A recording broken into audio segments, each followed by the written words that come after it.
Hello everyone. आज का हमारा अध्ययन का विषय है स्वस्थ एवं अस्वस्थ मस्तिष्क वाले व्यक्ति कौन होते हैं। Persons of sound and unsound mind. ये हम अध्ययन कर रहे हैं तो आपको जिसने पिछला लेक्चर देखा है उनको तो समझ में आ जाएगा, लेकिन जिसने पिछले लेक्चर पर फोकस नहीं किया है या नहीं देखा है तो मैं बता दूं कि ये हमारा जो विषय है या ये हमारा जो टॉपिक है वो अनुबंध करने के असक्षम पक्षकार कौन कौन होते हैं उसके संबंध में है। तो उसमें पहले हमने अवयस्क पढ़ा था जो अनुबंध करने के असक्षम पक्षकारों में माने जाते हैं, और अब दूसरा जो है पक्षकार है वो है अस्वस्थ मस्तिष्क वाले व्यक्ति। जो अस्वस्थ मस्तिष्क वाले होते हैं वो अनुबंध करने के सक्षम नहीं होते हैं। तो क्या परिभाषा है? धारा 11 के अनुसार स्वस्थ मस्तिष्क वाले व्यक्ति ही अनुबंध करने की क्षमता रखते हैं। ये चीज़ तो आपको क्लियर है कि पिछले लेक्चर में भी हमने पढ़ी थी कि कौन कौन व्यक्ति अनुबंध करने की क्षमता रखते हैं। तो स्वस्थ मस्तिष्क वाले व्यक्ति ही अनुबंध करने की क्षमता रखते हैं। और धारा 12 में जो दिया गया है वो है कि स्वस्थ मस्तिष्क की व्याख्या जो की गई है वो कैसे की गई है? अनुबंध करने की के लिए कोई भी ऐसा व्यक्ति स्वस्थ मस्तिष्क का कहा जा सकता है जो अनुबंध करने के समय उसे समझने की क्षमता रखता हो और जिसमें यह भी समझने की शक्ति हो कि उसके हितों पर उस अनुबंध का क्या प्रभाव पड़ेगा। क्लियर है? ये डेफिनेशन छोटी सी है, इसमें कोई इतना परेशानी वाली बात नहीं है कि अनुबंध करने के लिए कोई भी व्यक्ति स्वस्थ मस्तिष्क का कहा जा सकता है जो अनुबंध करने के समय उसे समझने की क्षमता रखता हो और जिसमें यह भी समझने की शक्ति हो कि उसके हितों पर उस अनुबंध का क्या प्रभाव पड़ेगा। और अब इसके बारे में हम लास्ट लेक्चर में पहले पढ़ चुके हैं और उसके बारे में समझ में आ गया होगा।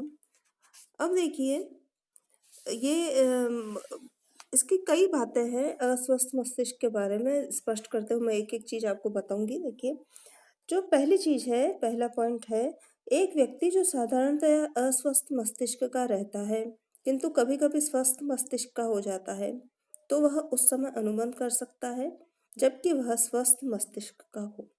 कैसे? कभी कभी स्वस्थ मस्तिष्क का रहता है और कभी अस्वस्थ। कैसे? एक एग्जाम्पल लेते हैं। जैसे मान लीजिए एक ऐसा पागल है जो कभी कभी स्वस्थ मस्तिष्क का हो जाता है तो स्वस्थ मस्तिष्क होने की दशा में वैध अनुबंध कर सकता है। और इसी के विपरीत एक और देखिए पॉइंट आता है कि एक व्यक्ति जो साधारणतः स्वस्थ मस्तिष्क का रहता है किंतु कभी कभी अस्वस्थ मस्तिष्क का हो जाता है तो वह उस समय ही अनुबंध कर सकता है जबकि वह स्वस्थ मस्तिष्क का हो किंतु अस्वस्थ होने पर नहीं। ठीक है? जैसे मान लीजिए कि एक व्यक्ति जैसे शराब के नशे में है तो उस समय उसके द्वारा किया गया अनुबंध व्यर्थ होगा किंतु स्वस्थ होने पर वह पुनः अनुबंध कर सकता है। यहाँ पर ये समझने वाली बात ये है। तो दो पॉइंट इसकी कंट्रोवर्सी बातें आती है कि कभी कभी वो स्वस्थ हो जाता है, कभी कभी अस्वस्थ हो जाता है। तो जब वो स्वस्थ मस्तिष्क का होता है तो वो अनुबंध कर सकता है। और अस्वस्थ मस्तिष्क वाले व्यक्ति कौन कौन से हो सकते हैं? देखिए, वो हम लेते हैं। अस्वस्थ मस्तिष्क वाले व्यक्ति कौन कौन हो सकते हैं? देखिए, एक तो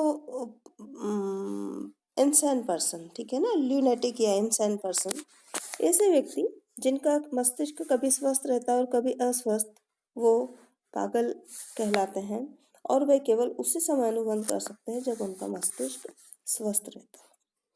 जन्मजात मूर्ख या इडियट पर्सन, जन्म से मूर्ख जिसमें सोचने समझने की बुद्धि ही नहीं हो, ऐसा व्यक्ति विवेकपूर्ण निर्णय नहीं ले सकता है। अतः उसके जीवन रक्षक वस्तुओं के अनुबंधों को छोड़कर शेष सभी अनुबंध व्यर्थ होते हैं। ड्रंकर जो होता है वो भी अनुबंध करने की क्षमता नहीं रखते हैं। जैसे अधिक शराब पिए हुए या बुखार से बेसुध या विवेकहीन व्यक्ति जब अनुबंध को समझने में असमर्थ है तो वह भी उस समय अयोग्य माना जाता है। ऐसी स्थिति में उसके द्वारा किया गया अनुबंध व्यर्थ होगा, किंतु स्वस्थ अवस्था में वह अनुबंध कर सकता है। मानसिक कमजोरी की स्थिति में मेंटल डीके, बुढ़ापे अथवा अन्य किसी कारण जैसे बीमारी से व्यक्ति मानसिक रूप से इतना कमजोर हो जाता है कि वह ठहराव को न तो समझ ही पाता है, न विवेकपूर्ण निर्णय ले सकता है। ऐसे व्यक्ति भी अनुबंध करने की क्षमता नहीं रखते हैं।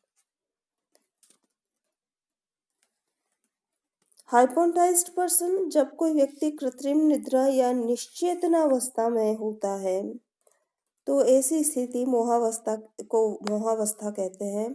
इस अवस्था में भी वह अनुबंध करने की क्षमता नहीं रखता है। देखिए, जब ये अनुबंध करने की क्षमता नहीं रखी जाती है, वो कब स्वस्थ मस्तिष्क का है, कौन अस्वस्थ मस्तिष्क का है, तो इसको जो बर्डन ऑफ प्रूफ किस पे रहेगा, सिद्ध करने का भार किस पे रहेगा, तो सामान्यतः अस्वस्थ मस्तिष्क वाले व्यक्ति की दशा में कभी कभी मानसिक रूप से स्वस्थ हो जाता है। तो जिस व्यक्ति ने उसके साथ अनुबंध किया है उसे ही यह सिद्ध करना होगा कि अनुबंध करते समय वह व्यक्ति स्वस्थ मस्तिष्क का था। ठीक है, जो अनुबंध करेगा वही उसको प्रूव करेगा कि अनुबंध करते समय वह व्यक्ति स्वस्थ मस्तिष्क का था। और ये अस्वस्थ मस्तिष्क वाले की दशा में है। जब कोई व्यक्ति अस्वस्थ मस्तिष्क का होता है तो जो अनुबंध करता है वो स्पष्ट करेगा। लेकिन जब सामान्यतया स्वस्थ मस्तिष्क वाले की दशा में ऐसा व्यक्ति जो सामान्यतया स्वस्थ मस्तिष्क का रहता है परंतु कभी कभी किन्हीं कारणों से अस्थायी रूप से मानसिक रूप से अस्वस्थ हो जाता है, तो उसे स्वयं ही यह सिद्ध करना होगा कि जिस समय उसने अनुबंध किया था उस समय वह मानसिक रूप से स्वस्थ था। दो कंडीशन आ गई कि जैसे कि अस्वस्थ मस्तिष्क का कोई व्यक्ति डिक्लेयर किया जा चुका है, तो जिस समय वो अनुबंध कर रहा है तो जो अगला व्यक्ति अस्वस्थ मस्तिष्क वाला नहीं और दूसरा व्यक्ति जो अनुबंध कर रहा है वो सिद्ध करेगा कि जिस समय अनुबंध किया गया था तो उस समय वो व्यक्ति स्वस्थ मस्तिष्क का था।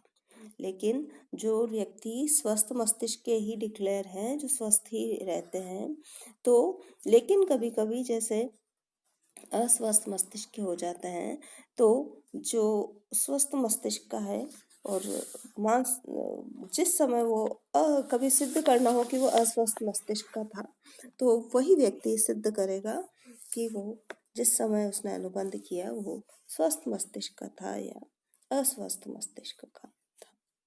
ये तो हो गया हमने हमारे सेकंड पॉइंट कि स्वस्थ